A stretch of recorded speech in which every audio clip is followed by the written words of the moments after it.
Let me start. Right, Derek. Thank you so much for joining today to this talk between two orthodontists. It's very important to me to mention that because obviously I teach now a lot every week. I'm traveling the world to spread the message of the importance of prevention, including airway. So you've been on the journey for much longer than me, actually. And we are still sitting here talking about it, and it has not become the norm yet that we do airway screening in children and adults. Why? Crazy. I can't really give you a rational reason other than, I trained in the UK. When I trained, it was quite a prestigious faculty, the Eastman Dental Hospital, the University of London. There was not one lecture on mixed dentition treatment, let alone airway, right? I guess, like you, I kind of put the pieces together by looking at the patients I was treating, and I saw some amazing outcomes from colleagues of mine who were doing early treatment, who were looking at airway. And I compared the results they were getting and the faces they were getting to my results. And I could see clearly there was a disconnect. And I think, like you, I've been heavily influenced by people in the sleep medicine world, more so than the orthodontic world, right? I think even in Australia today, the average orthodontist, if he's doing what we call phase one, is really lining up the four incisor teeth. That's it. There's no deep dive into the kid's sleep, into their bruxism, why they're wetting the bed, why are they not being attentive at school, why do they show hyperactivity. Yeah, there's nothing like that. And the sad thing about Australia, I don't know if you know this, but we have the highest use of Ritalin per capita than any other country in the world. We have the highest incidence of teenage suicide than any other country in the world, and all of these things, I feel the missing link is sleep, poor sleep. And, I recently finished my PhD. I took nearly 20 years to piece together craniofacial abnormalities and how they affect the child's sleep. And without a doubt, and I'm very happy that this has been accepted for publication in International Journal for Craniofacial Research. And to me, this is my journey, right? Because I went But from Derek, let me tr- stop you there. Like you just yeah, mentioned, it's been accepted in a cranial facial journey. How about being accepted in an orthodontic journal that our colleagues actually know about these things? Because it seems like they're completely closing the eyes when it comes to airway and the dental world, which is anyway catching up with technology and aligners pushing on market, taking away a big market share of us orthodontists, to be fair, are yeah, yeah. completely on board with that. But orthodontists are blind to it. So why did you not publish it in an orthodontic journal? I think too much politics, to be honest with you, right? Wow. I know from the AAO white paper on this topic how people interpret it the way they wanted, and people just wanted to continue what they were doing. I mean, I heard your podcast with my friend Dr. DeLuke, and I really liked that whole debate you guys had on the Tun K Schiffman article on how expansion doesn't work, and it's just to me, who does a lot of early treatment, a lot of expansion for airway, and I see the difference in these children. It's kind of amazing that this stuff still goes on, particularly in the UK. I mean, Australia is, I think, getting a little bit more progressive, but I wouldn't say as progressive as some other countries that I've visited and seen. And I mean, there are some countries, Brazil, big emphasis on orthopedics, big emphasis on looking at lip and tongue tie in children. Very, very good quality research coming from there. But again, I mean, I know you were like one of the number one Invisalign users in the world, right? And uh, you saw that you can align teeth with Invisalign. But if you miss that boat when the child's growing of changing their jaw structure, I mean, it's really, I feel, not the best for the patient. I mean, coming to that this is also where a lot of people go wrong. Like if you don't know where to move the teeth or how to create a big foundation for these teeth, it doesn't matter how good you are in Invisalign or any other technique because you're still moving them in the wrong spot. So the emphasis, unfortunately, nowadays is on AI, pressing an AI button so that the AI will do the treatment planning for you and the diagnostics for you instead of developing a protocol for diagnostics, writing a good diagnostic plan, a good treatment plan, and then choose any tool you want to get there.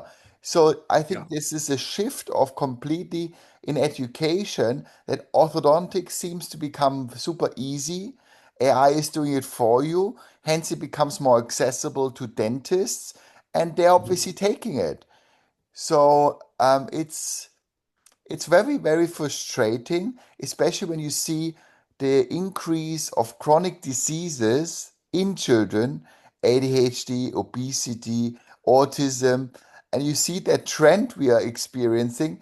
It becomes quite frightening to witness the trend of these diseases, and nobody seems to understand there's a link.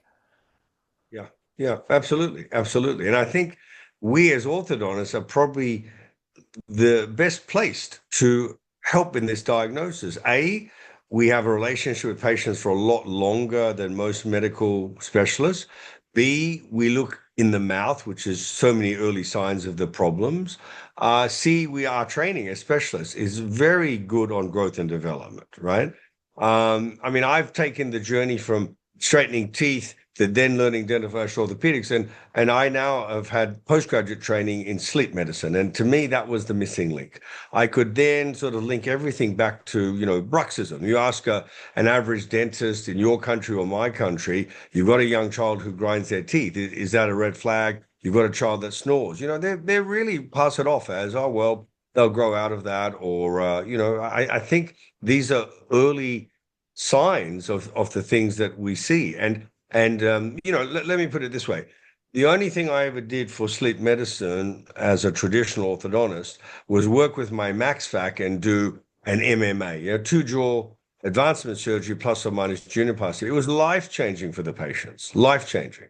Um, Yet I asked myself, if you can move the jaws forward while the jaw's growing and avoid the surgery and get a better airway and get better oxygen to the brain earlier in life, why would you not do that? Why would you wait until it becomes a major problem? And I think a lot of orthodontists are doing some sleep medicine, but they're doing it at the end stage when it's become OSA. And I think we could prevent that from happening, from simply listening to our parents, their concerns. I know you ask your parents to shoot a video of their child sleeping with some audio. That's so amazing. And having that information at the initial consult is to me, such a valuable, and it doesn't cost anything. I like all my parents to fill out one of the pediatric sleep questionnaires. I also like them to take some photos of the kid sleeping, the posture. We tell them about the free apps like Snore Lab. They can, all this stuff gives me a picture before the kid walks in.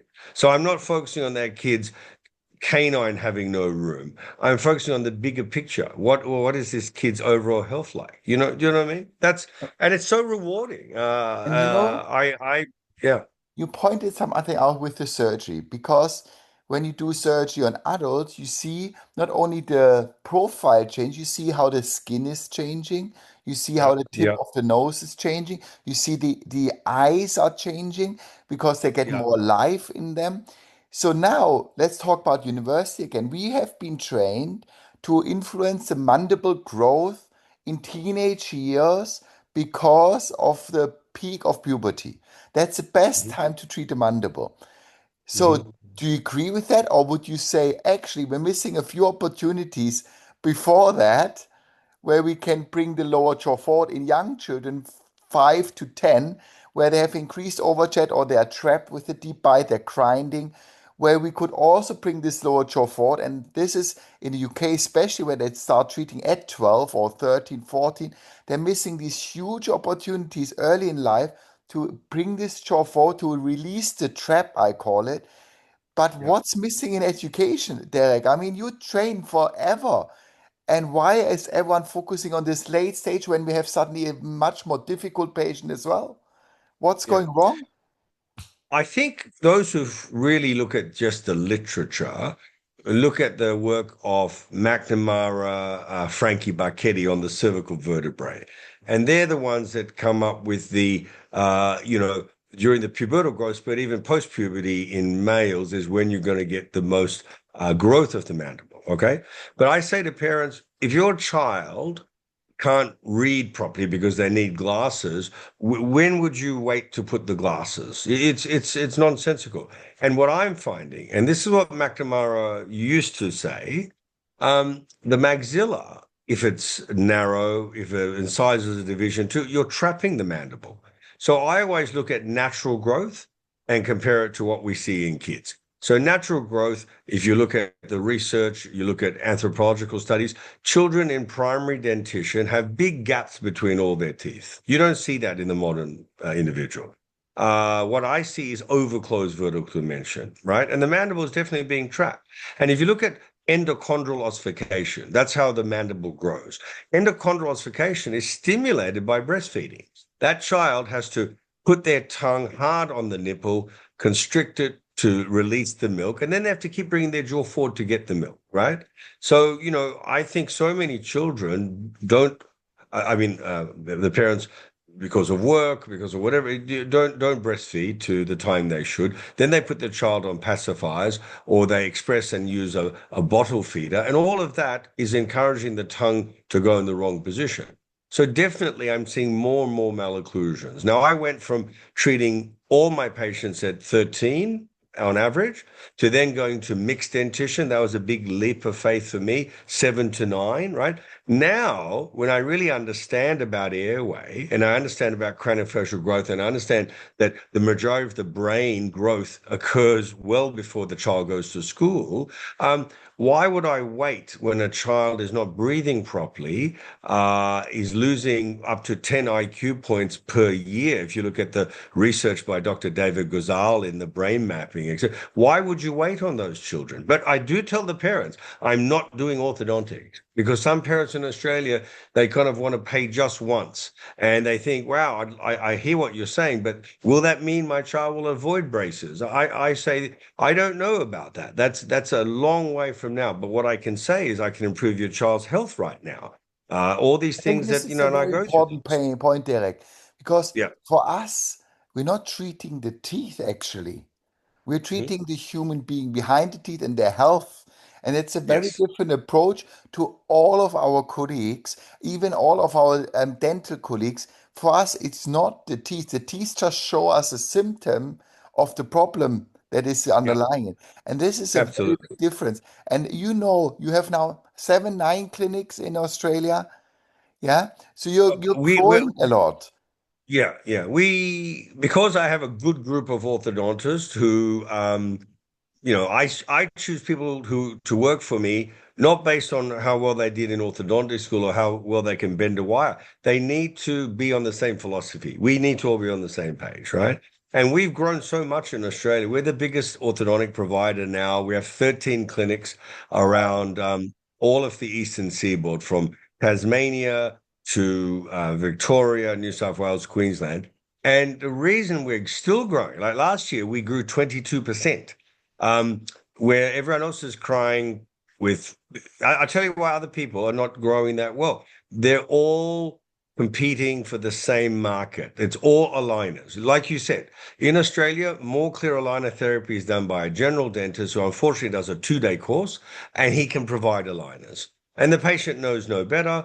And we have this race to the bottom, I call it, right? Race I to the do bottom, where exactly the same. yeah, everyone's straightening teeth.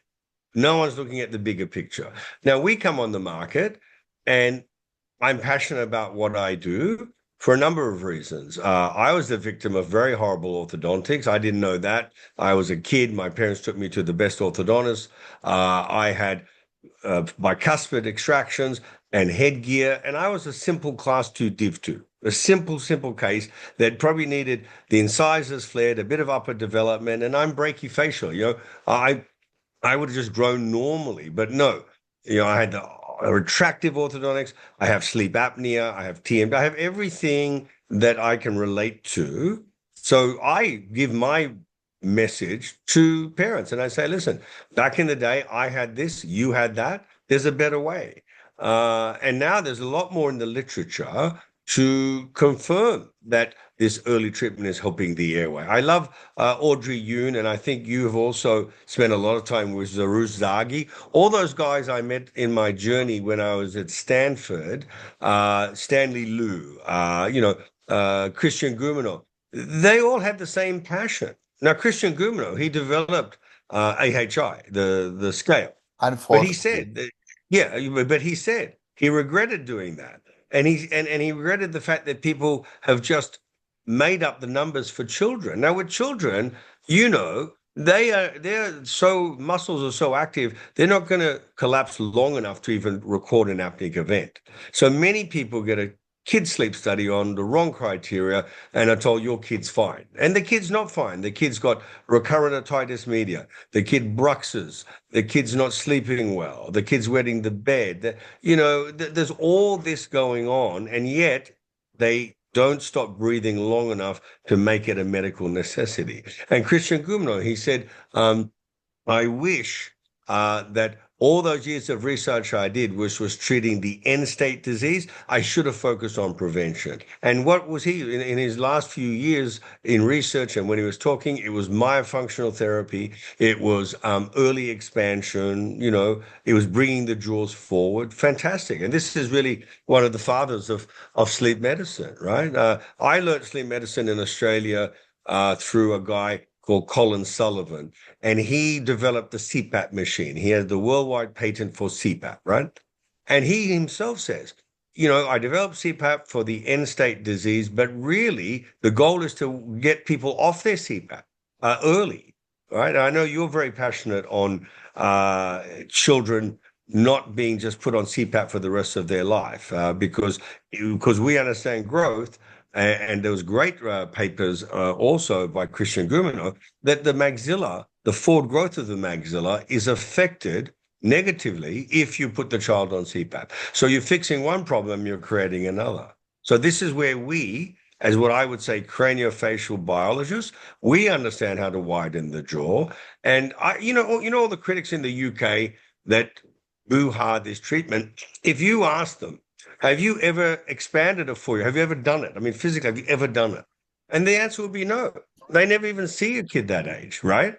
And I have other colleagues who say to me, Derek, we know what you do and we believe in it, but we run a busy practice and I'm happy. And having a 4-year-old in the middle of, after school when I have, all 12 chairs full and I have 5-minute wire changes, it's disruptive to have that 4-year-old in the chair. So I think there's some of our colleagues who know what to do, know the right age, but just are not ready in their practice to do that.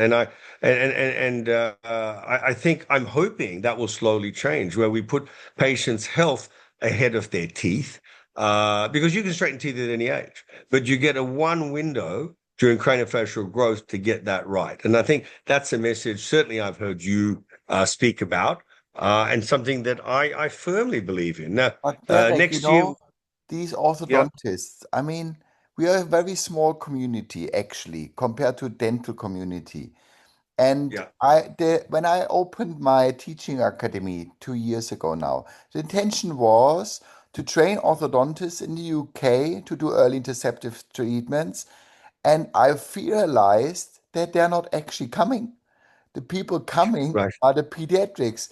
So why are they so opposing to what you just explained in its common sense, really, what you say? It's my common sense. Why do you feel they're so resisting to this opinion, what we have? I don't understand how they can stay there and said, I continue the way I do because I don't have time for 4-year kids, or I hear I don't get enough UAs, like points, orthodontic points for early intervention. I get more money when I do extractions.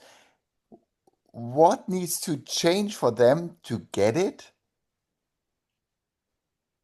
I I mean, I tell you who's maybe they will never change, right? But I tell you who's driving the change. It's parents, mums, right? Social media. You know, I graduated 40 years ago. There was no Google, there was no internet. Now, my God, like you can, you talk to any of our parents who are happy after we improve their child's health and airway. They talk to other people, and then they look on the social media, and it's the parents driving the change, right? I can't answer the question honestly. I know Mike DeLuke asked me the same. He said, "Why is our profession so resistant to this change?" I don't know. I know in the UK everyone follows the teachings of Kevin O'Brien and his numerous literature reviews. But really, I'm in the real world, and I am helping patients sleep better. I know a lot more about sleep than the average orthodontist. I've done years of training to get myself to that level. When I talk to my medical colleagues, my ear, nose, and throat doctors, my pediatric sleep physicians, they get it because they're looking at the medical model and they understand the importance of this, right? So I think the disconnect, we are taught how to straighten teeth, and we're the most equipped at straightening teeth when the patient has all their teeth. That's what it comes down to. So if your comfort zone is, straightening teeth, and again, don't get me started on that whole debate about extraction, non-extraction. They're still trying to come up with the latest was it angled, was it orthodontics? They looked at CBCTs in extraction patients to come to the conclusion that extraction doesn't have any negative impact on the airway, right? This is the same group that all of a sudden were bad mouthing CBCTs, and why orthodontists taking them to look at airway. Now they're using it for their own argument. You can find anything in the literature to 180 degrees disagree with another thing. We know that the literature, particularly the orthodontic literature, is so fundamentally flawed when it comes to good quality research, right? And But also, none of yeah, the literatures is actually looking at the overall pictures, how our body is adapting to these yeah, extractions. You mentioned your case, premolar extraction. I was class 2 div 1, headgear therapy for years and years. yeah, I had yeah, also moderate sleep apnea. We are both victims of our own treatments. And yeah, nobody in yeah. these research papers looks at how did the body adapt to these extractions? What's our head posture look like? What difference does it make in our airway volume that we actually measure? And this is Mhm. what people don't talk to you about. Also, when you go on orthodontic conferences, there are these airway orthodontists who claim to open airway, but what they did is change the posture. So Yeah, it's just, and it still baffles me that people don't talk about it. I get very frequently on a line of Congress, I see people distalizing the teeth. Yeah, yeah, yeah, there was open bites, they're intruding teeth, and nobody mentions in a single word the function. None, mhm, not a word. So mhm, all of these young colleagues sitting in the audience applauding the speakers. Wow, you yeah, can intrude teeth with aligners, amazing. But nobody talks about the tongue and the tongue tie that caused the yeah, problem. yeah, So yeah, yeah, I mean, it's just incredibly frustrating what's going on. That's why I think we should go to universities and start at the bottom of it in our education. Because if orthodontists are not careful, in 10, 15 years, they're the same as any dentists because they're yeah, fighting for the same market. They exactly. can't Yeah, differentiate anymore. The only differentiation is price. You have 15 clinics. You know by what you're doing, you actually can be successful as well. So if you would fight for the same market, you wouldn't have these clinics. Yeah, absolutely. You've got that. You absolutely got that right. And what I'm offering, parents want, many referring dentists want. I have referrals from a dentist I've never heard of before, but I've developed a brand reputation for treating early and minimizing extractions, right?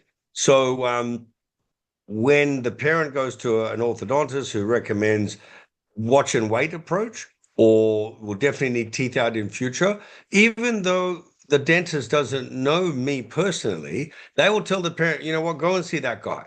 If there's one guy who's not going to take teeth out, I know it'll be him. So by default, I'm getting that word of mouth referral, and then I try and educate that dentist because many dentists don't understand the difference between an orthodontist who straightens teeth and someone like you and I who's focused on the airway, right? If I asked a dentist in Australia, what is an airway focused orthodontist? They'll probably have no answer, they might Uh, say, oh, it's someone who expands, but it's it's so so much bigger.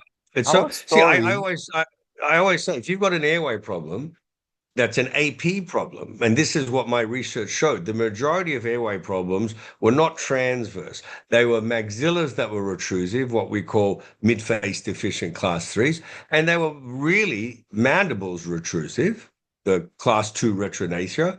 And the worst were the children that both maxilla and mandible were retrognathic. So it just makes sense, right? If your jaws are too far back, of course that's going to compromise your airway.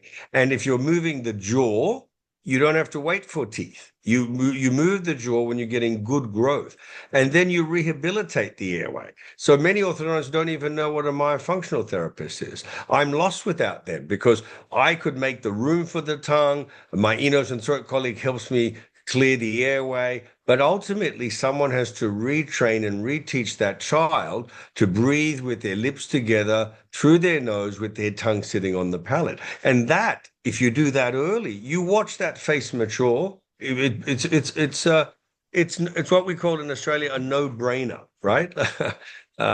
By And default, yeah, yeah. You know, it's so yeah, when I listen to you, I listen to my own story. It's so you have a few years ahead because when I opened my business now 3, 4 years ago, I approach every dentist and says, I want to treat children. I don't want to interfere in your business with teenagers and others. Just give me the kids. And we had sent 70 invites, no response for free dinner, okay, free food, education. So now, 3, 4 years later, I get the referrals from these pet dentists because they're sending their own children, then their experience with their yeah, own children, yeah, you know. absolutely, And you yeah, hear from dentists you never heard before, suddenly sending the yeah, kids. So orthodontists who listen to this, what we are telling them is, you are in Australia, I'm in UK. We're sharing exactly our same story. You mm, have been successful. You'll continue to grow. I grow 44% this year. wow, wow, Yeah. and I think I don't know what the national average of growth of an orthodontic practice, but many. I mean, if you grow 10%, you haven't grown. You've just maintained stability, right? Uh, but I just wonder with the advent of everyone offering clear aligners, everyone, right? Even in Australia, like oral health therapists can open their own clinic and they can offer clear aligner therapy, right? We saw the demise of those big companies that were doing, what do you call it, in through the mail aligners, where you didn't need the orthodontist at all. And at the end of the day, teeth were still moving, maybe not as well as they could have been with IPR and attachments, but it put a message into the mind of the public that anyone can use aligners. And I'm being ripped off if I'm paying $10,000 for aligners when I know that I can pay 3,000 through the laboratory. And at the end of the day, there's no skill. See, the public view someone offering aligners as a provider like anyone else. And if they're using Invisalign, they shop around and they say, well, how much do you charge for a set of Invisalign? Whereas when I have a conversation with a parent about their child um, health, not sleeping well, not paying attention in class, it's a whole money doesn't come up. It's not a discussion about how many aligners, can you beat this price because I've already seen three other people providing. It's not, it doesn't happen. It's very refreshing for me, And right? also, they will beg you, are you seeing adults as well? That's what happens to me. I focus on children and then they Yeah, beg you, would you see me? Would you consider seeing me? yeah, And not even mentioning the price. Price is not a topic. And yeah, this yeah. is so fascinating. You are literally at a different side of the world. You have the same experience as me. So if orthodontists are watching this, they should think about what's happening in their market because they're losing patients. They're losing Mhm. their contracts in the UK of NHS. So their flow of new patients is basically gone. They need to really think carefully which way they want to go. Also, our young colleagues who have been trained at universities, we really need to think about where do I want to be in 10, 20, 30, 40 years' time? Because if they follow the path of a normal orthodontist, there won't be one. Exactly, exactly. Yep, yep. And you know, I've had some young orthodontists who just graduated come and apply to me for a job, right? And and some of them ask me, uh, what did I think about them opening their own practice? And I say, you'd be crazy in the current environment to put up your shingle saying, I'm a specialist, and you're not doing anything unique because all the dentists are doing their own orthodontics. Trust me, if it's aligners. But if it comes to what we do, hardly any people do that because they rely on specialists who work in a team with sleep physicians, nose and throat doctors, but they're very good at picking the problem. Once you, I mean, I love using Zarush Zaghi's Six Flags. My colleague Bill Harrell, he's developed another system. It's just a checklist, where you measure intermolar distance, you ask questions on snoring, and it just gives you an idea. Like say some questionnaires have 9 questions, some have 20. But at the end of the day, the more yes answers you get, the more you can identify that child has a problem, right? And you can't then say, I'm going to wait until you're in an adult dentition before I start my treatment. Because if the kid has all these problems, how can you justify waiting? And also, it's really important. So, by you are doing your questionnaire, I do exactly the same. Yeah, Yeah, I have 11 or 12. It does matter. Suddenly, you have Airway on your problem list, and their Airway problem list is super high. The minute you have severe risk for airway problems, it comes very much on top of your priority list for treatment. Hence, your yeah, whole treatment thinking is completely different because you need yes. to focus on the child breathing, which is outweighing teeth or anything else because this child is not breathing.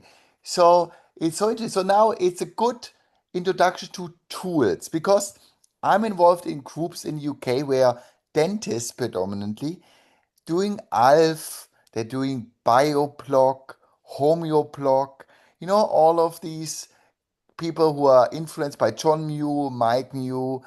Um, you as an orthodontist, I want your opinion.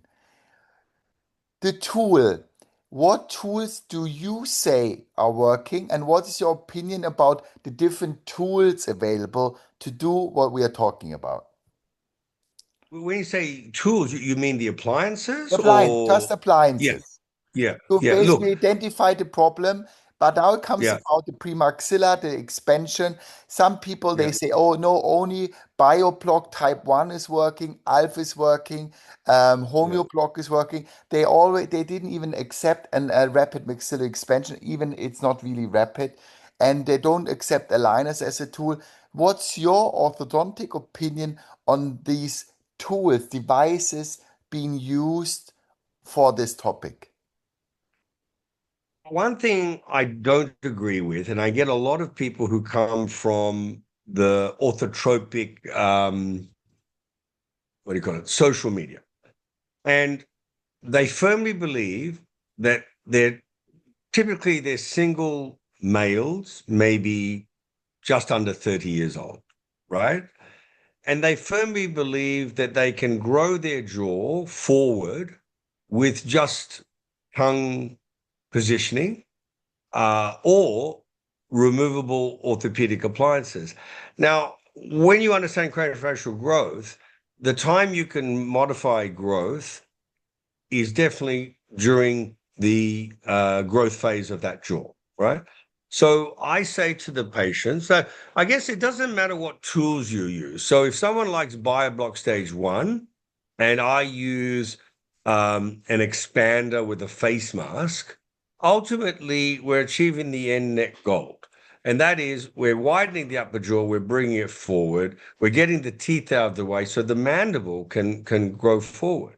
So I don't really get held up in appliances. I know particularly with the orthotropic philosophy, it's very specific on stage one, stage two, stage three. And let me tell you, I've done a lot of BioBlock cases in growing individuals, in children, amazing results. But in my practice, because I'm busy, and maybe it's the Australian child is very different to the UK child, but compliance is a big problem for me when I make the appliance removable, a big, big problem, right? Um, so I think if I can fix it in, but I can design it so that it minimizes the tongue. Our goal is to get the tongue on the palate. Why?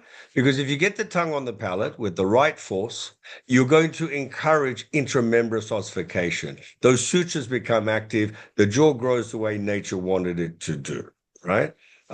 We've seen all the environmental epigenetic type studies on twins. We've looked at, a set of children where one can't breathe through the nose, and the other one has a perfect airway. I did my original research. What got me on this whole bandwagon way, way back in Sweden with Linda Aronson.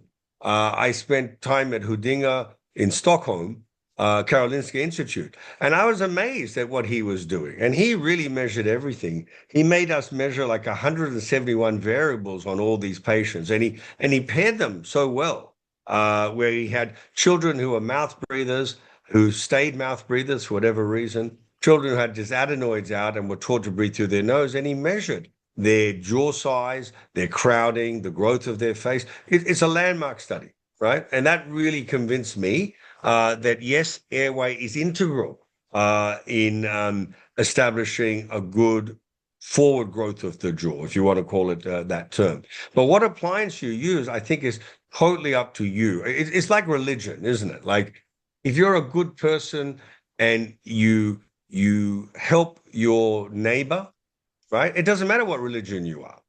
In the same way, if you use BioBlock versus another, that doesn't make you a bad person or a good person. But if your net goal is to help that child breathe better because their jaws are going forward and their face looks better and their tongue has room, then of course, welcome to our world. Yeah, I think that was because I feel exactly the same. Like when you prioritize airway in your mhm, treatment and you have kids, they stop actually breathing. You see in their videos we taking, they have yeah, apnea events. yeah, Then you cannot give the responsibility to a child with a removable device to do their own airway. It's us yeah, professionals who needs to put something in there to help them breathe quickly. After we yeah, corrected the breathing issue, we can do whatever yeah, we want. Removable, fix, well, it doesn't matter, but you corrected the breathing. And this is exactly how I feel. I don't leave it up to a child. Like now, Invisalign launched their new Invisalign palatal expansion.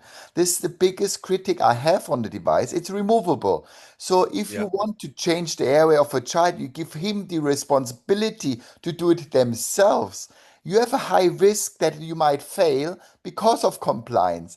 And when you know mhm, the urgency of airway, you can't do it as a clinician. You can't give yeah, that responsibility to a young child. So hence yeah, we have to do the job with the parents together. They need to be on board in the journey we're trying to do. And then within a few weeks, Derek, 2, 3, 4, 5, 6 weeks is a long way. with Airway Yeah. when you do a rapid maxillary expansion. And Yeah. Yeah. rapid doesn't mean rapid in our world anymore because we're not turning two, three, four times a day anymore in young children. This Yeah. is Yeah. past. Yeah. So it's a wrong name actually that we used. And I just had a discussion 2 days ago. The BioBlock, they're turning an eighth of a turn a day. So it Mhm. means in a week over a millimeter. But Mhm. what Mhm. I do with the rapid mixer expansion is actually 2 turns a week, which means 0.4 millimeter expansion a week. So I do actually less Yeah. intrusive in expansion than they do with the other device. So I 100% agree with you. It's only a device. If we know how to move the teeth in the right direction, we are actually helping. It doesn't matter how you help a kid, Yeah. we are all helping them.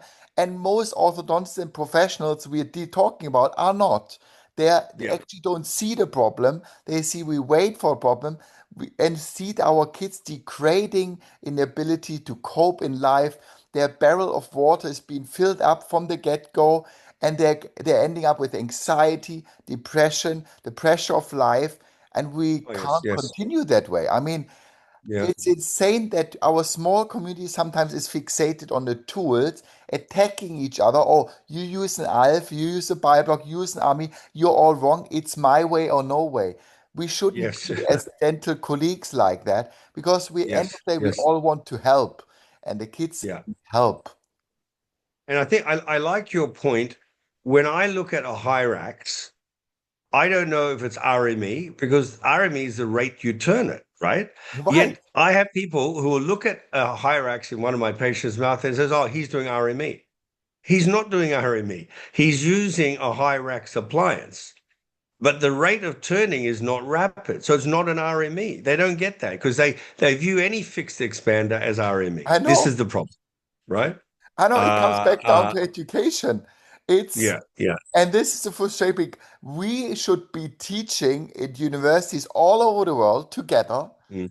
Mhm, to mhm. make this change because I feel very strongly about it. I see so many dentists approaching me for courses, pediatric dentists.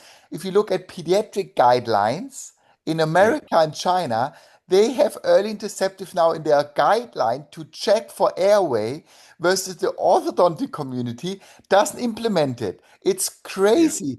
Pediatrics yeah, are being asked to screen for airway and yeah. orthodontists are not.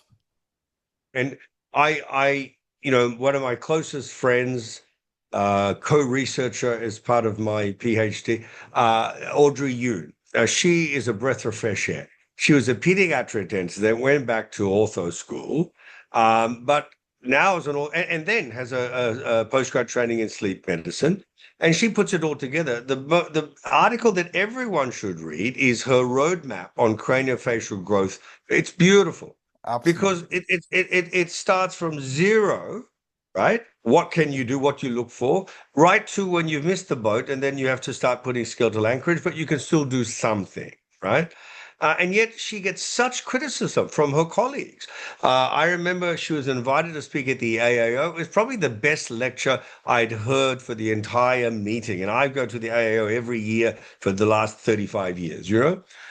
But she was shot down like unbelievable, unbelievable. Like she was yeah, I don't know how to describe it, and why she's offering an alternative way of thinking. And if you're not ready for that thinking, then fine, but don't knock her for being progressive. And I hope, I'm sure you do, 10 years, 20 years, 30 years from now, there'll be no debate. There'll be something new that we will be all wanting to achieve, but everyone would agree that fixing the child's airway is the prime role of the orthodontist, really, right? Really. And And Herman when people ask me, Ramirez.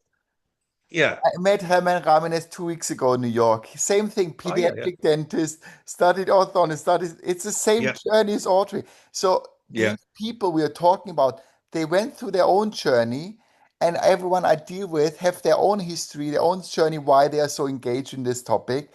They have yeah, their own yeah, cases in their kids. They were suffering themselves. Whatever you ask them in the podcast, they all have their own journey, which made them say, there's maybe much Yeah. more than just an angle class one. And Yes. Yes. just recently, I said to my friend Christian, we're doing a lot of research on this space and teaching now in the US in 2 weeks as well. Um, the guideline to be accepted as a member in the Angle Society or the World Lingo Mhm. Society. We met last time in Barcelona at the World Lingo Society meeting. To be accepted as a member, you need to present an extraction case. This Right. alone is Right. insane for me. So, in order to be judged as a good orthodontist, you Yeah. need to Yeah. show that you can extract teeth and move the teeth in a static angle class one. Function Right. Right. Yeah. does Yeah. it's Yeah. just our whole system, our whole how we judge a case should be questioned. And I know it's Yeah. very controversial what I'm saying now, but that's my strong belief. We need to have certain different guidelines now. Yeah. How we Yes. assess what Yeah. is a good orthodontist. Yeah. Well, remember when I trained in London, the saying was you put your plaster on the table. So they measured the intercanine distance. That was a big thing. That it was literally all this sort of stuff. Your cephalometric, A and B, all the traditional stuff. Nothing about does the face look better? Does the is anyone measuring the volumetric change of the airway? Whether you do it radiographically, whether you do it via sleep study, whether you do it by comparing before and after pediatric sleep questionnaires. No, nothing, nothing. So I agree with you. I agree. We almost need to form a new society, don't we? You did a master's in lingual, I'm sure. I remember, I did, yeah. right? Yeah, with Dr. Filion. Uh, Fios, Guzzo, all of them. yeah, yeah, yeah. So we almost need to form our own international orthodontic association for airway growth guided. We'll call it what you are. Specialists. I think we have to be specialists. And there's more and more. I mean, I travel a lot and I meet a lot of specialists. And I love teaching because if I can change or make that light bulb go off in one person, that means that all those kids they're going to see are going to get a better quality result. And How good is that? There's no greater gift in the world than being able look, I love to be challenged. If someone wants to have a debate with me, bring it on. I know my research. Many researchers hardly treat patients. I have a big empire. We are treating 7,000 new patients a year. No one in the world does that. So with that experience and with all that data, I know what I'm talking about, right? And I don't need the extra work. This is not like me putting my cards close to my chest and not wanting to share. Like you want to share. You have a passion for it. If we were business people, we wouldn't share. This would be a unique thing we want to hide, right?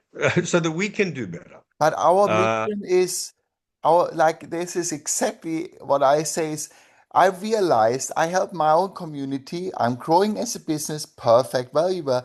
But the yeah, bigger picture is in order because I have patients from Hong Kong, from all over the world flying to yeah, me. I said it cannot be that parents need to take time off work to fly to me, travel to me hours for their child. mhm, It needs to be that there is a local orthodontist who sees the problem, same as you do. So our my priority needs to be the teaching, because yeah, that way we can help more children and they get the help they deserve. But yeah, the problem really I had is orthodontists are not coming. They don't want yeah, to be trained. It's a yeah, dentist who says, I see the problem. Please help yeah, me how to solve it. And yeah. this is a worldwide problem. It doesn't matter which And I country think you're teaching. your students will probably be dentists who are frustrated in identifying the problem and referring it to those ones who has watch and wait, right? And he says, so What I wait. call, and I won't name the society where you are, but I nickname it the Flat Earth Society, and they specialize in what I call supervised neglect. In other words, they'll get a kid that they'll encourage referrals at 7 because it's sexy to say I see it, but they don't do anything. And they put that kid on recall year after year, right? You know why? Because they don't know what to do until premolars erupt. They don't know what to extract.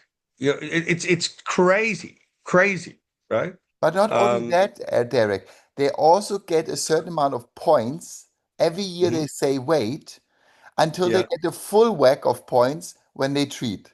So Oh, really? to get Wow. the Wow. maximum benefit of the system, you say Yeah. every year, okay, I've seen you check, I get the money for the check, Yeah. and then Yeah. at the end we get the full points for treating it. So it's Ah, also right. a system-driven approach. Like Right. Right. in Austria, every treatment takes 18 months because the system pays for 18 months. It's I see. Right. system-driven. So it's Yeah. so the Yeah. priority is a business. I mean, you have a business, I have a business, we are fine. I know I want to close the cost podcast with the question, what's your favorite wine? Because I know you're a big wine lover, you know? And obviously, you've done well in your career and really appreciate that we are connected in this journey together. But what's your best wine? What wine would you recommend to I, me? I'm I a love that wine. I'm I'm a winemaker. That's my passion now as I slowly retire from orthodontics. I think I will still teach until You have to. I'm Derek, you yeah. can't leave me alone in this venture with teaching. But my goal is to make the world's best Pinot Noir. Now, if you want to rate the current world's best Pinot Noir, I still believe Domay Rome Conti, no doubt about that, right? No doubt about that. Uh, their clone, right, is see, there's 2,000 clones of Pinot Noir. Their clone is what's called the 666 clone, a very easy one to remember. So, and their French are very protective of who can grow this. I am lucky in the vineyard I have this clone.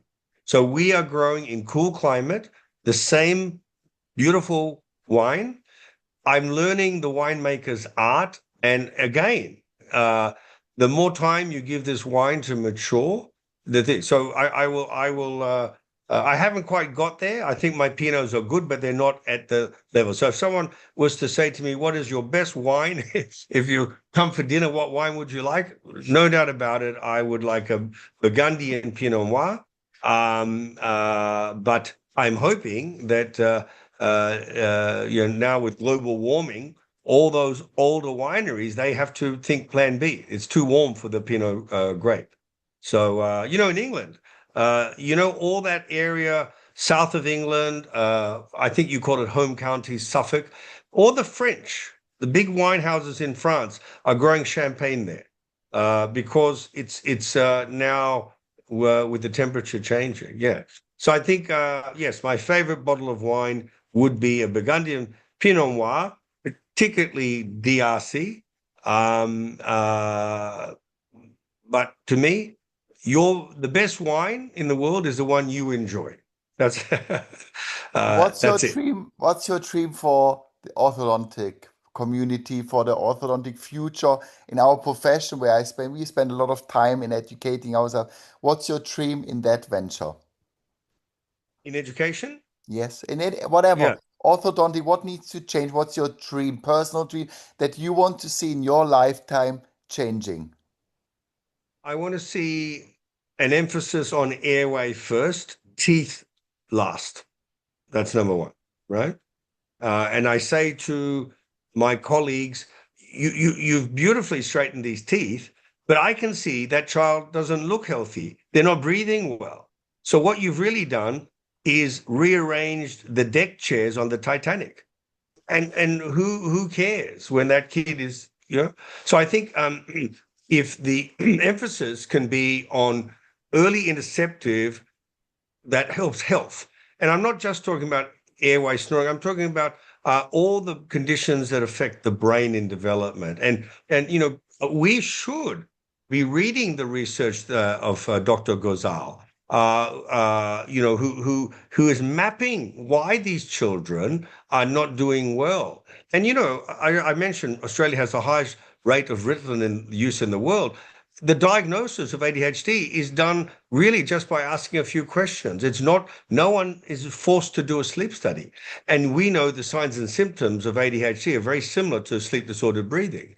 But we can fix sleep disordered breathing, and if we fix it early, maybe this child won't end up being that. I'm sorry to say it, but the burden on society that is never going to contribute. I mean, what greater calling do we have in the world than fixing a child to be the best they can be in their face, in their breathing, in their sleep, in their education. And the bonus is they have straight teeth.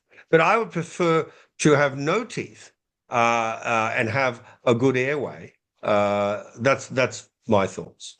So our future should be we're meeting up with a glass of nice Pinot Noir, Yes. having made a change in this society. I hope we come to that point, Derek. Thank you so much for your time, and I hope our pathway crosses soon because your story is very close to mine, and you have so much experience. You treat so many kids. I'm far away from these numbers, but if people should listen to what we had discussed today, I mean, it's, I think, very important. So thank you so much. Enjoy the rest of your evening now. I have a Sunday in front of me. Thank you so much, Derek, Okay. and hope we see you soon. Thanks for all you do, Stefan. Bye. Thanks. Bye, Derek. Bye.